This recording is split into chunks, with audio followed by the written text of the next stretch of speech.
सहायक या द्वितीय अंग, सहायक या द्वितीय अंग। ठीक है, सहायक और द्वितीय अंग उसको कहते हैं जो नर जनन तंत्र में भाग लेने के साथ साथ उसको प्रेरित करता है।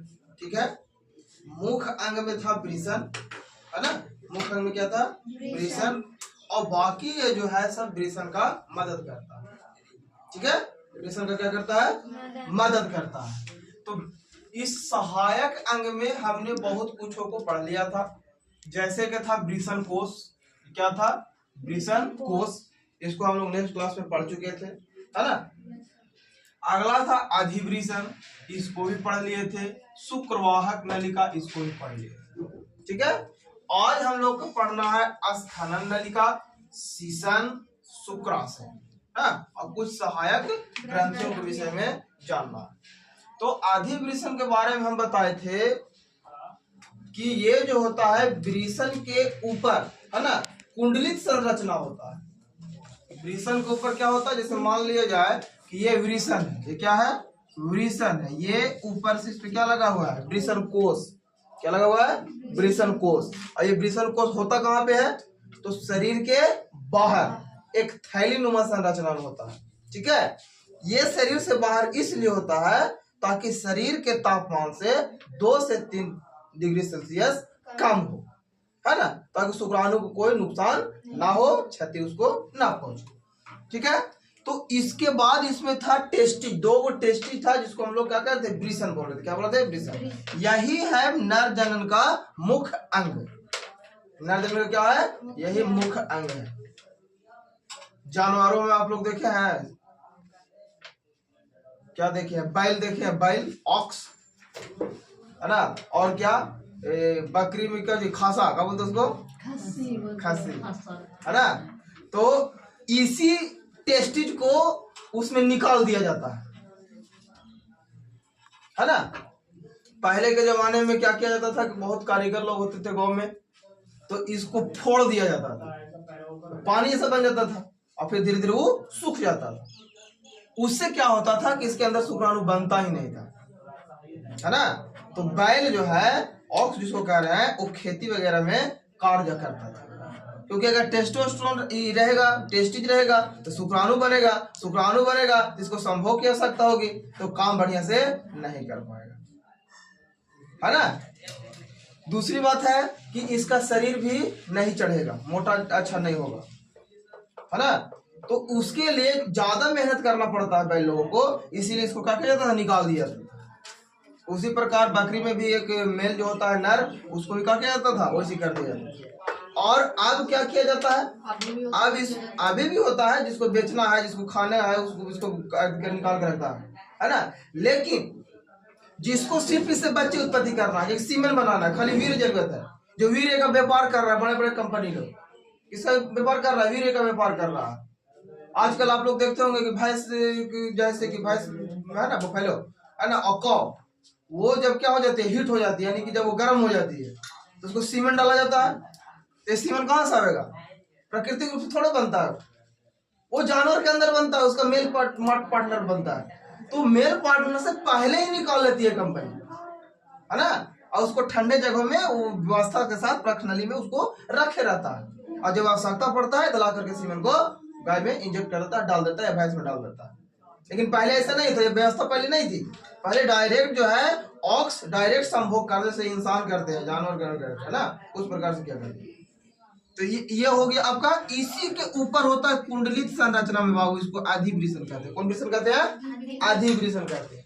इसी से नलिका निकल रहता है, उसको बोलते हैं शुक्रवाहिका नली, शुक्रवाहिका नली। ऑपरेशन के समय में इसी को काट दिया जाता है, वैक्स को काट दिया जाता है। ठीक है, ये बात कल हम लोग पढ़ चुके थे। आज हम लोग को पढ़ना है स्खलन नलिका। क्या पढ़ना है, स्खलन नलिका। चलिए, तो कहता है कि ये जो है उदर गुहा में, कहाँ पे, उदर गुहा, उदर गुहा मतलब पेट, उदर मीन्स पेट। तो उदर गुहा में शुक्राशय से निकलकर, कहाँ से निकलकर, शुक्राशय, ये शुक्राशय है ना, यहाँ से बोलते हैं कि शुक्राशय निकला है, इसी शुक्राशय से वो भी निकलता है। फिगर जब पढ़ेंगे तो पता चलेगा कहाँ से निकल रहा है, कौन जगह से निकल रहा है। ठीक है, शुक्राशय से ही निकलता है। कहाँ से निकलता है, शुक्राशय से निकलता है ना। शुक्राशय से नलिका, एक नलिका शुक्रवाहक में खुलती है। कहां खुलती है? शुक्रवाहक। कहां से निकलकर? शुक्राशय से निकलकर शुक्रवाहक नली में मिलती है। शुक्राशय से निकल, शुक्राशय कहां पे होता है? इसी के ऊपर इस प्रकार की संरचना होती है, इसको बोलते हैं शुक्राशय। क्या बोलते हैं? शुक्राशय। इसी शुक्राशय से निकल करके कहां मिल जाती है? शुक्रवाहिका में खुलती है। कहां खुलती है? शुक्रवाहिका में। यह दोनों मिलकर एक स्खलन नलिका बनाती है। ये दोनों मिलकर क्या बना दिया? स्खलन नलिका बना दिया। ठीक है, इन्हें से शुक्राशय का भाग आ रहा है, इन्हें शुक्राशय का भाग आ रहा है, और इन्हें से किसका भाग आ रहा है? शुक्रवाहक नली बना रहा है ना, यहाँ से शुक्रवाहक आ रहा है। यहाँ दोनों मिलकर क्या बन गया? एक नली बन गया। ये नली जो है जाकर के पेनिस के साथ, इंसिशन के साथ जुड़ जाएगा और उससे फिर बाहर निकल जाएगा। ठीक है, आगे देखिए, अगला कहता है सीसन। सीसन क्या है? बहुत बार सब लोग सीसन सीसन पढ़ रहे हैं। सीसन क्या है? शुरू से आए तक सीसन बोल रहे हैं।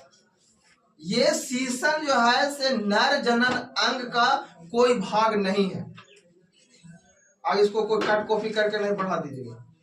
ठीक है, हमको कहने का मतलब है कि ये जो है ये कोई कार्य नहीं करता है, इसमें कोई सीमेन नहीं बनता है ना, इसमें कोई ग्रंथि नहीं होती है। ये सिर्फ क्या है? एक नली है, एक पाइप है, इसके माध्यम से वीर्य बाहर निकलता है और इसी रास्ते से मूत्र भी बाहर निकलता है। ठीक है, ये जो होता है वो टेस्टिस के ऊपर होता है, टेस्टिस से ऊपर होता है, यानी वृषण से ऊपर होता है। कहां पे होता है? वृषण से ऊपर होता है। एक बेलनाकार संरचना इसकी होती है। कैसी संरचना होती है? बेलनाकार। देखिए ये है इसकी संरचना, है ना, इस प्रकार की इसकी संरचना होती है। इस प्रकार की इसकी संरचना होती है, ये संरचना इसकी। ठीक है, ये हो गया पेनिस। इसको क्या बोलेंगे? सीसन।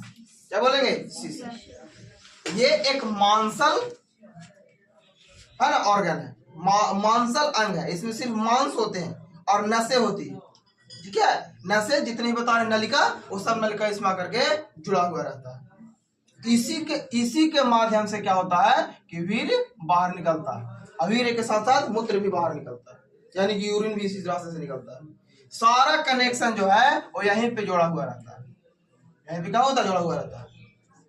इसमें एक और चीज होती है, इसमें कोई हड्डी नहीं होती है, इसमें कोई हड्डी यानी अस्थमा बोन्स नहीं होते।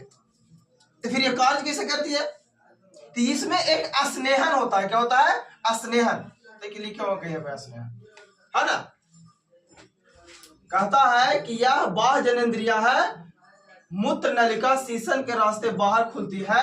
मूत्र नलिका मूत्र वीर्य दोनों का परिवहन करती है। स्नेहन मतलब इसमें एक प्रकार का समझिए कि इमोशनल फीलिंग्स इसके अंदर होती है ना, जो बहुत जल्दी उत्तेजित हो जाता है। बहुत जल्दी क्या होता है? उत्तेजित हो जाता है।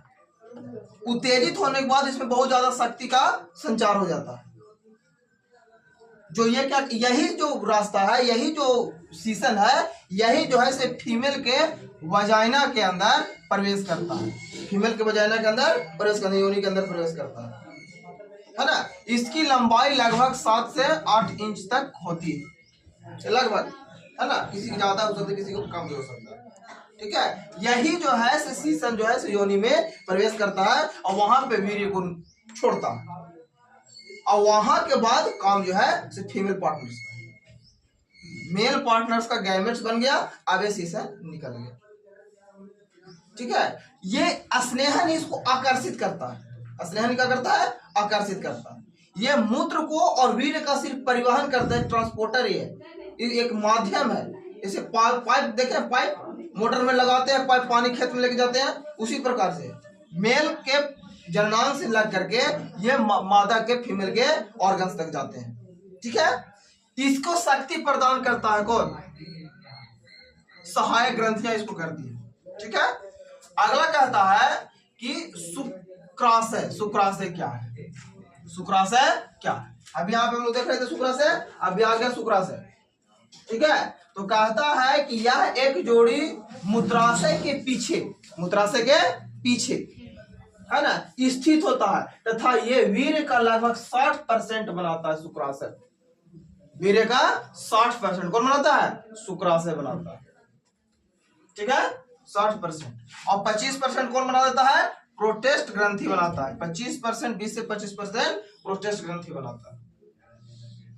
ठीक है, अब अभी यहां से जो अभी ये वीर्य नहीं है, जब ये बाहर निकलता है तब वीर्य नहीं, स्पर्म कहते हैं। जब तक ये टेस्टिज में है तब तक इसको सिर्फ शुक्राणु कहते हैं। इसमें जब इस प्रोस्टेट ग्रंथि वगैरह से जो भी निकलना है वो निकल करके स्नेहन वगैरह कॉपर ग्रंथि मिल करके जब मिल जाता है, जब निकालने लगता है, जब निकल जाता है बाहर, तब उसको क्या कहते हैं? स्पर्म कहते हैं। यानी कि हाँ, स्पर्म कहते हैं, वो वीर्य कहते हैं, वीर्य कहते हैं। ठीक है, जब तक वो नहीं निकला तब। लेकिन ऑल ओवर नाम उसको शुक्राणु, वीर्य हम लोग कहते हैं। शुक्राणु भी कहते हैं और वीर्य भी कहते हैं। ठीक है, आगे देखते हैं। तो कहता है अगला है सहायक ग्रंथियां। ये तो सहायक अंग था, अभी हम लोगों ने क्या पढ़ा? सहायक अंग पढ़ा। अब पढ़ेंगे सहायक ग्रंथि। तो इसके अंदर 3 सहायक ग्रंथि होते हैं। कौन कौन? प्रोटेस्ट ग्रंथि, कॉपर ग्रंथि और टेस्टोस्टेरोन। ठीक है, तो कहता है कि प्रोस्टेट ग्रंथि यह एक सघन ग्रंथि है जो मूत्र नलिका के आधार के चारों ओर होता है। मूत्र नलिका के, है ना, आधार के चारों ओर होता है। मूत्र नलिका इसी से जुड़ा रहता है ना। मूत्र कहां से निकलता है? मूत्राशय से। कहां से निकलता है? मूत्राशय से। फिगर के माध्यम से क्लियर होगा। ये मूत्राशय से निकलता है और यही सीसन में आकर के जुड़ जाता है। ठीक है, ये लगभग वीर्य का 20 से 25% भाग्य बनाता है। ठीक है, अगला है कॉपर ग्रंथि। कॉपर ग्रंथि क्या करता है? तो कहता है इसका स्रवण सीसन में स्नेहन का कार्य, अभी देखिए बता रहे थे स्नेहन। स्नेहन का है इमोशन, इरेक्शन, इमोशन और इरेक्शन। इरेक्शन का कार्य दोनों में होता है, मेल गैमेट्स में, मेल में भी और फीमेल में भी। जैसे आप लोग देखते होंगे कि कोई लड़की रास्ते से जा रही है, ठीक है, कोई लड़का है, उसको कोई उसके प्रति इंटेंशन नहीं है ना, उस तरह से उसको कोई उसको देखने का मतलब प्रत्यक्ष कोई जरूरत नहीं है, लेकिन फिर भी लड़का लोग क्या करता है? उस तरह देख ही लेता है, उसका मन नहीं मानता। चाहे खराब लड़की जा रही हो या बढ़िया लड़की, उसको कोई मतलब नहीं है। इसका पीछे का काम कौन है? यही स्नेहन करता है, इरेक्शन होता है। ये कार्य महिलाओं में भी होता है, महिलाओं में भी इरेक्शन होता है, लेकिन ये क्या करती है? ये दिखाती नहीं, जाहिर लड़कियां नहीं करती। चारों दिन पड़ेगा तो अपना दोस्त के कहेगा, देख देख देख देख, है ना, अपने से ब्लेम नहीं लेगा। इसके लिए बताए थे शूर्पणखा की कहानी, है ना, ताना से लड़कियां डर गई है, अपने से वो प्रपोज नहीं करती। और लड़के लोग क्या होते हैं? स्नेहन भरा हुआ है उनमें, बस तुरंत उछलने लगे। अत्यधिक वीर्य का बर्बादी करने से, यानी कि वीर्यपात करने से, वीर्य को बाहर निकालने से यही इरेक्शन कम जाता है। तो शादी ब्याह होता है तो कहता है कि बीवी नहीं रहती है, मारती है जूता से, चप्पल से भी मारे, है ना। इसलिए वीर्य का ज्यादा नाश नहीं करना। इससे क्या हो जाएगा? स्नेहन भी खत्म हो जाएगा, साथ में शुक्राणु का काउंट भी खत्म हो जाएगा, शुक्राणु बनने खत्म हो जाएगा, शरीर कमजोर हो जाएगा, आंख से दिखाई नहीं देगा, आंख से दिखाई देना बंद हो जाएगा, कम दिखाई देने लगेगा, रोशनी कम जाएगा, माइंड कमजोर हो जाएगा, पढ़ने में मन नहीं लगेगा, चिड़चिड़ापन आ जाएगा आपके अंदर, है ना। इसका काम है स्नेहन। स्नेहन कहां से निकलता है? कॉपर ग्रंथि से। कहां निकलता है? कॉपर ग्रंथि से। ये स्नेहन का कार्य करता है, यानी कि इरेक्शन का काम करता है। अभी बताया कि नस सिर्फ होता है, इसमें कोई हड्डी नहीं होता है, और बिना इरेक्शन के योनि में जा नहीं सकता है, फीमेल पार्टनर को योनि में जा नहीं सकता, इसीलिए स्नेहन का कार्य करता है। एक जोड़ा होता है, कितना होता है? एक जोड़ा होता है। कितना जोड़ा होता है? एक जोड़ा होता है। ठीक है, टेस्टोस्टेरोन। अगला कौन है? टेस्टोस्टेरोन। कहता है यह नर हार्मोन है। टेस्टोस्टेरोन क्या है? नर हार्मोन है। नर हार्मोन में समझते हैं, पुरुषों के अंदर जो बदलाव आते हैं इसी हार्मोन के कारण आते हैं। ठीक है, यह अंतराली कोशिका के स्रावित होता है। कहाँ होता है? अंतराली कोशिका में स्रावित होता है। यह नर जनन अंगों का विकास और शुक्राणु का परिपक्वन में सहायक करता है। कहता है नर जनन अंगों के विकास। नर जनन अंग में कौन कौन आ गया? सारा चीज आ गया।